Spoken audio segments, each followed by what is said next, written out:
Hi, welcome to the Sawblade 666 YouTube channel. I'm Daniel Sawblade. And I'm Cartoon Ryan. Today under the microscope is Simon and Kirby's Crime, published by Titan Books. Yeah, this is a really, really cool, bold, old school look at Kirby's work. Yeah.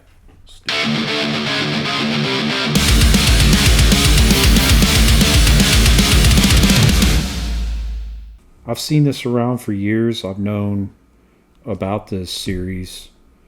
The time period I know about. I will say this. This is around the same time or post their Captain America stint together. Yeah. Which really did well for them. Mm-hmm. This is late 40s. And it's like 47 and 48 going into the 50s. Yeah, a lot going on in comics back then. Yeah. Post World War II. Yeah. And you had crime, horror, romance, westerns.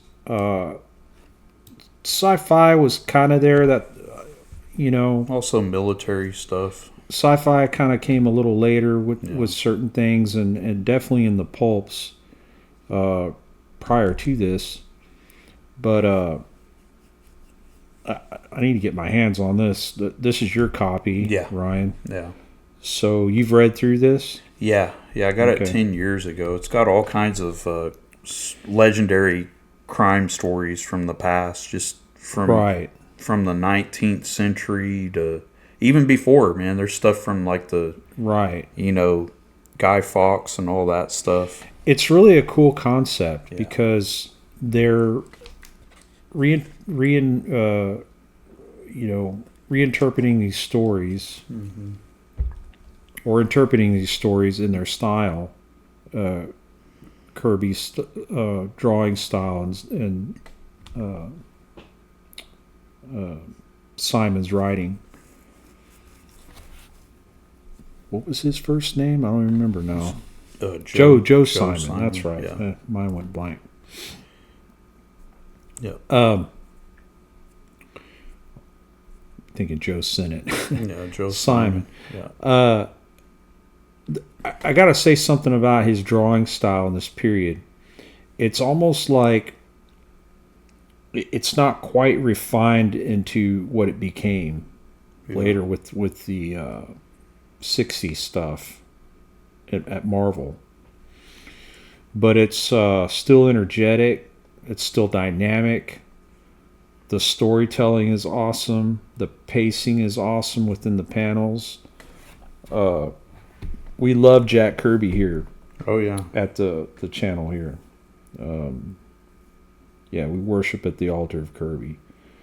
I've, like I said, I haven't read through any of these. Ryan has, so we're going to kind of flip through this. Any comments I interject will probably be based on what I'm seeing with the storytelling and artwork. Yeah, and we're only going through just 4 stories out of this book because there's so many to choose from. Yeah, this is like just for time's sake, we're just going to do... This is almost I think 200-page book, maybe? Yeah, probably around there. 150 to 200, I'd say. Yeah. But it's well worth it if you like, the old school comics, from the 40s and 50s on. Pre-code stuff. Yeah. This isn't as violent or crazy as some of the crime comics that were around at that time, but no less it's still exciting. Yeah. There's still some kind of crazy stuff in here, but it's just it's just a testament too to how much work these people did. Yeah. The work involved in drawing all this stuff is amazing to me. It never ceases to amaze me how much they could draw and how fast they could draw. Yeah. Now when we reference something, well, fuck, if you don't have it in a book, you can just Google. Look it up on the internet. I mean, this guy's drawing all kinds of stuff. Yeah. And, take, for instance, that gun. I mean, that looks like a Tommy gun, guess he had a picture of it. Yeah, they probably did a lot of library research, stuff like that. Go to library. Encyclopedias, things like that. A lot of book research. It wasn't... I know a lot of guys back then, up until I would say, pre-internet, even I did this early in my illustrating career. It's still do to some extent. You have a little file with certain images that you go back to for reference. So it still amazes me because things weren't that easy back then. People didn't have maybe you lived in a rural area that didn't have a library. You know what I'm saying? Like there was just a lot less shit back then to reference and refer to as far as access to stuff and resources. But anyway, enough rambling. I'm rambling. Let's take a look at this thing. Yeah, if you go, I have it marked up. Yeah. Is this it? So the first story I wanted to focus on is this story about H.H. Holmes, which is, if you haven't heard of this guy, oh my gosh. Brutal guy. He's basically considered America's first serial killer. So like in the late 1890s, they had the World's Fair in Chicago, and a lot of people came in from out of town, all over the world actually. Right. They came to Chicago, and H.H. Holmes, which his real name was Herman Mudgett, he had a massive hotel-like property, and he would, get people to check in and visit, but they wouldn't come out. He basically booby-trapped the whole place, tortured people. He gassed them. He poured acid on them. He did everything, dissected them. Which is like a horror tagline. You check in, but you can't check out. And it was truly like a horror movie. It was, but it was real life. And then he also messed with dead bodies a lot. He did insurance fraud by claiming certain people were dead by, using cadavers. It's crazy, man. But if you want to flip, I love this. Let me plan your murder. Yeah, I love the title, and I love the way he drew this. Well, I was just gonna. That was my next comment. Is this figure? How creepy that looks. That's disturbing. The face too. Man. Like I never personally would have thought to draw this way. Yeah. The design is just brilliant. That's a great opening page. Yeah, it's a great splash page. Yeah. Tiny, weird head with these long I love it. It's just, look at that face. And you can see the Kirby kind of turning into what he became. You could see his work metamorphosis. Yeah, it's changing into what it became. You see the changes. Kirby's sausage hands. Yeah, the big sausage fingers, and then the uses of the shadows. You can see it creeping in more. It's not as much as his Marvel and look DC at the crazed expression on the expression on that face. Look at the teeth. One eye's cocked the other way. Look at the teeth. Yeah, really bizarre, but cool. The monster of Chicago. I love it, man. Like a real Clue crime story. Like the fat brush line work. I wonder. Might say at the forward who inked this stuff. Yeah. It's been years since I read the intro. I mean, I haven't cracked this book open in probably over 8 years now. Oh, it's a shame. Yeah, it's been a while. Well, that's the good thing about this channel. We revisit things that we haven't seen in a while, and hopefully get charged up again about just artwork and comics and books in general.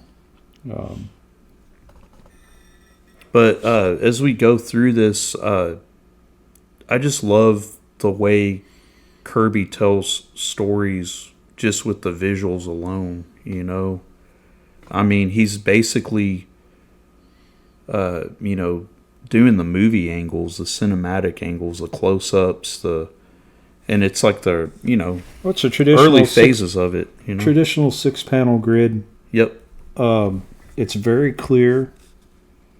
There's no question as you're going from panel to panel what's going on. which is the that's the idea. And personally, for me, it's my favorite way of putting together comics is the traditional panels. I love it. Me too. I think that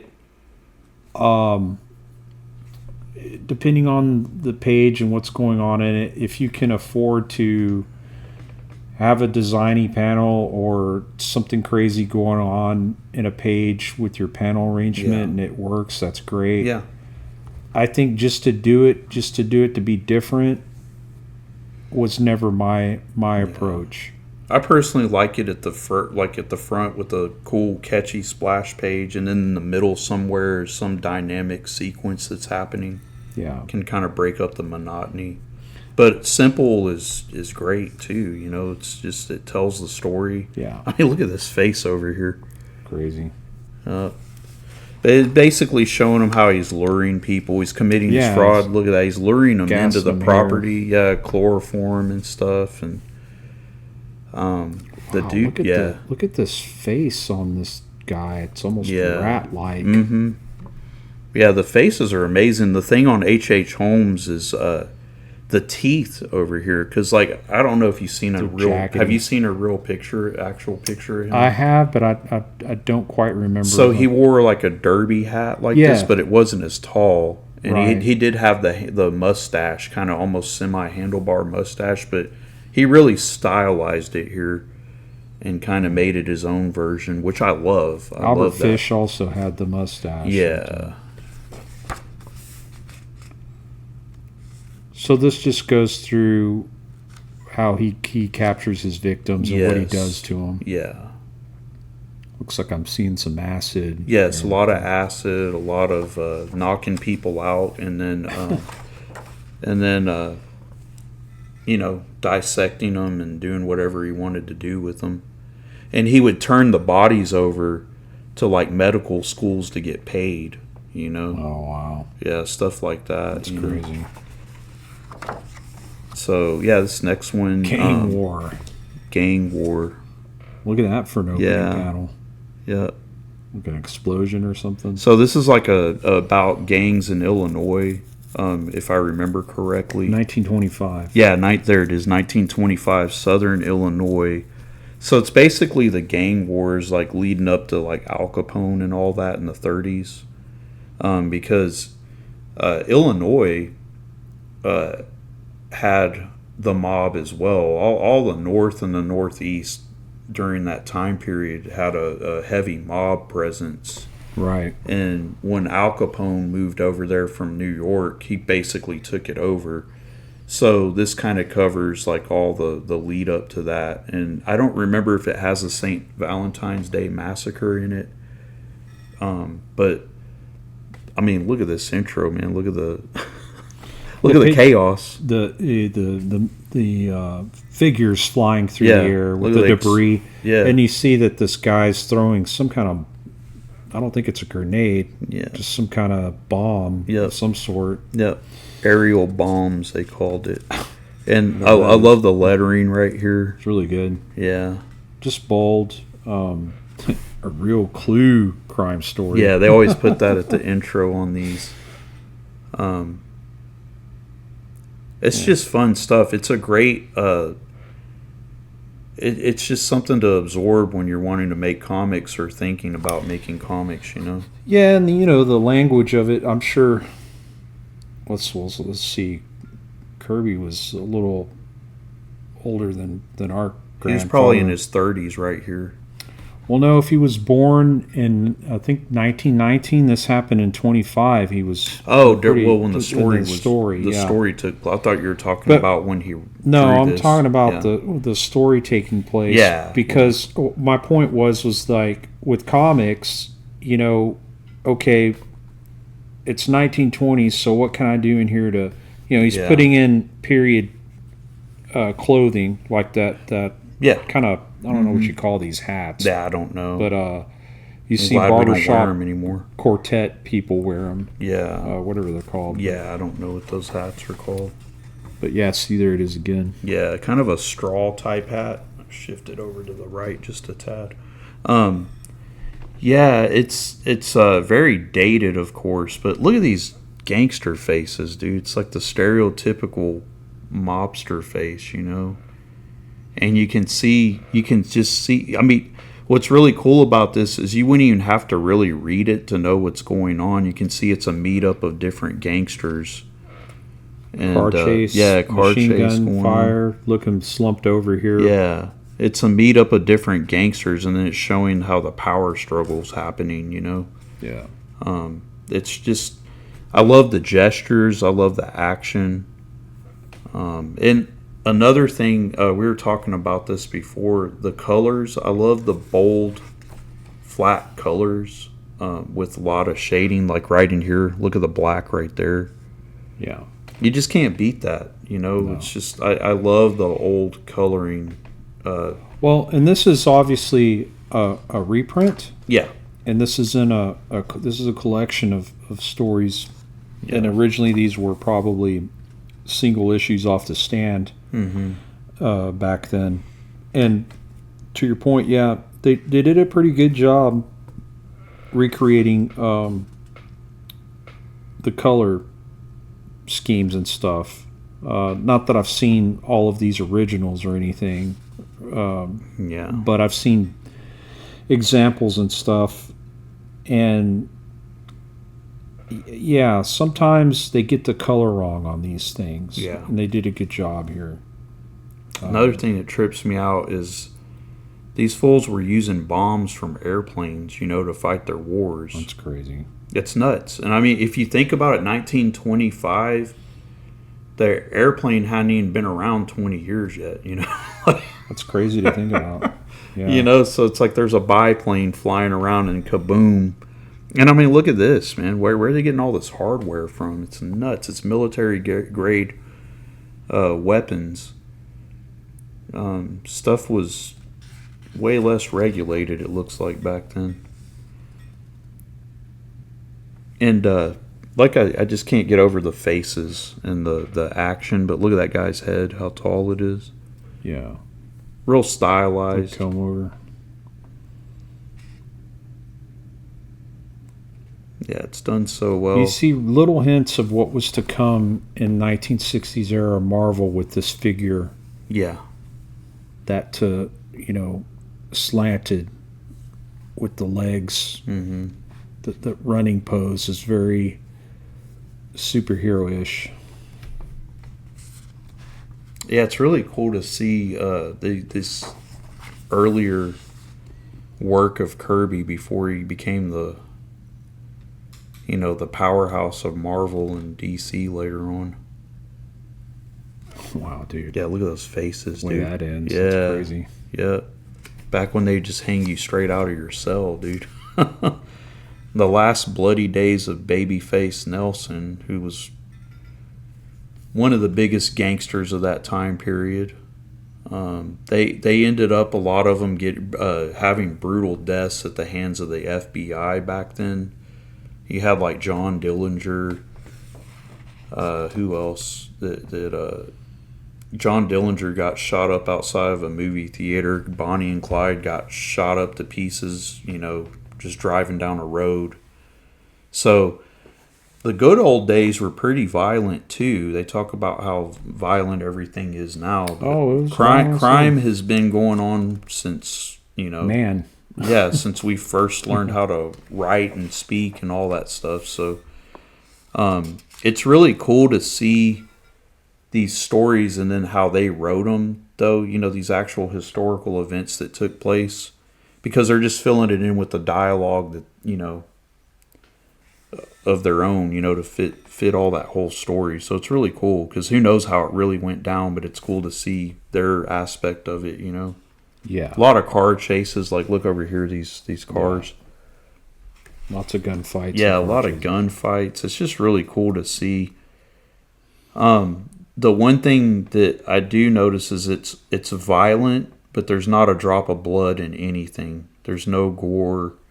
It's very clean cut. It's almost like the movie and the TV shows from back then. Right. You'd have westerns where people look like they're crisp and clean looking. It's kind of how this is going, but it's still fun to look at, especially the comic aspect of it. Yeah.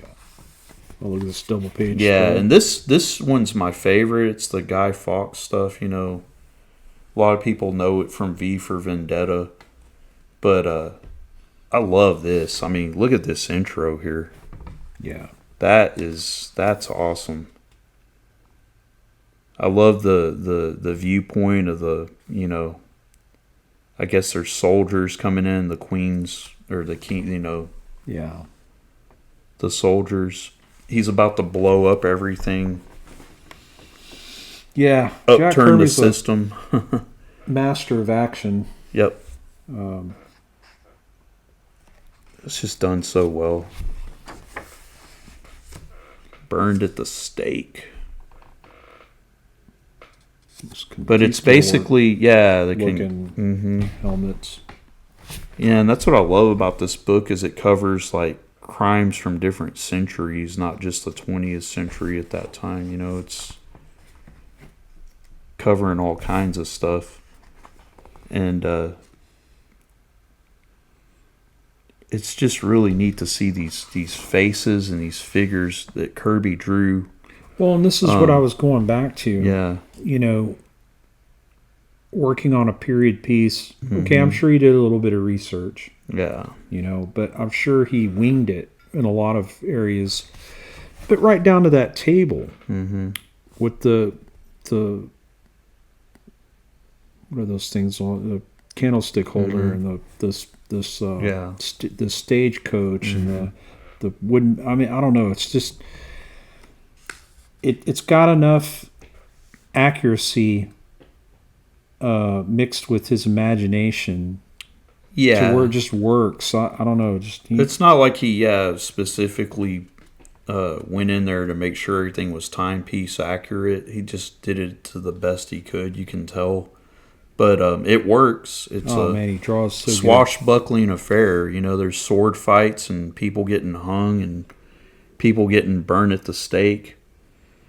And, they're just showing how he ended up. He died a brutal death for his crimes of trying to overthrow everything.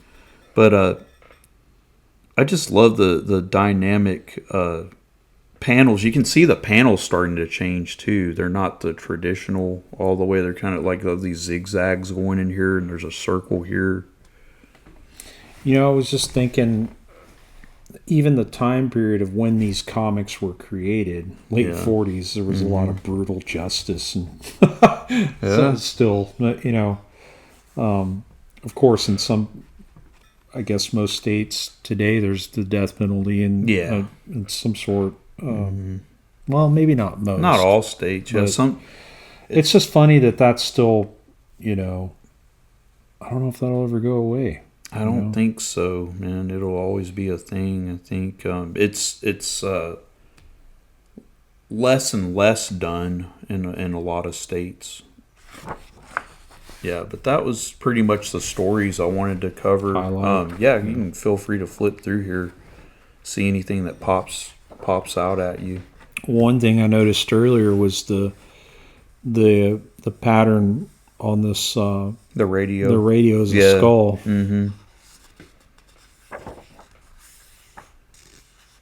I love old comics, man. I can just look at them for days. That one's hilarious. The pinball heads, the pinball mob. Mobsters.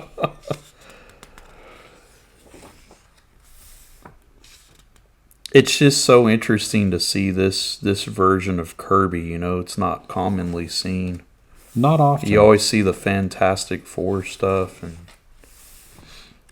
all that. Hulk and all that. Got pistol whipped in the face. Yes. That's a classic one.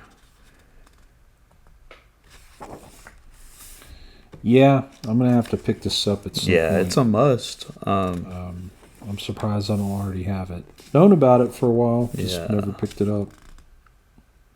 This is inspiring me to do so soon.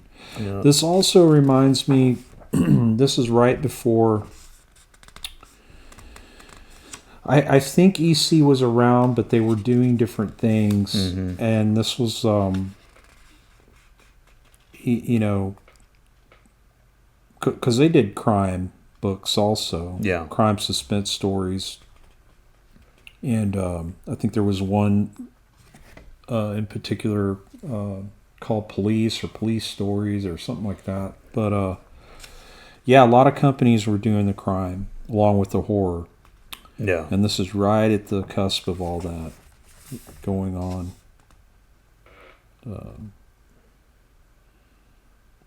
I don't think crime comics are a thing now.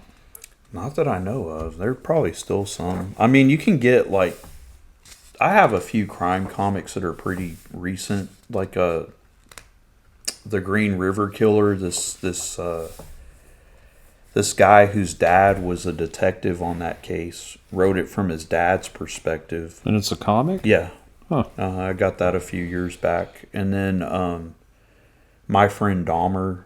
You'd hate the art in that book, but it was a story about Jeffrey Dahmer in high school and this guy that went to school with him, and they were kind of friends. No, I know about that. Yeah. I know about that book. Yeah. It's so weird. It's so weird. Yeah, we should review it sometime. Yeah. Also have an Andre the Giant comic that's pretty crazy.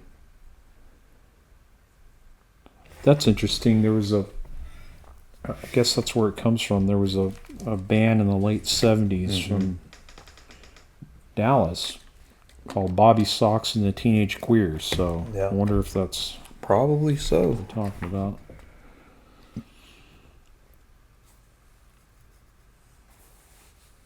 Yeah, great cars. Yeah, man, he just great. The dude could draw. great backgrounds, great action. I envy how quick he was with everything too. He was just a machine, dude. He could work on two things at once, basically, and it didn't bother him. No, it didn't bother him. He's making that money. Yeah, he was doing his thing and doing it well. Yeah, that's a great book. Yeah, it's a must buy if you're into the comics of that time period. But yeah, that's basically a brief look at Simon and Kirby, from the Simon and Kirby library, the crime stories. Right. From the late 40s, 47 to I think 49. So check it out. Check it out. Titan Books. Thanks for watching. Yep. And if you like what you saw on the video, let us know. Hit that like button. Subscribe. Comment and subscribe. And we'll catch you guys later.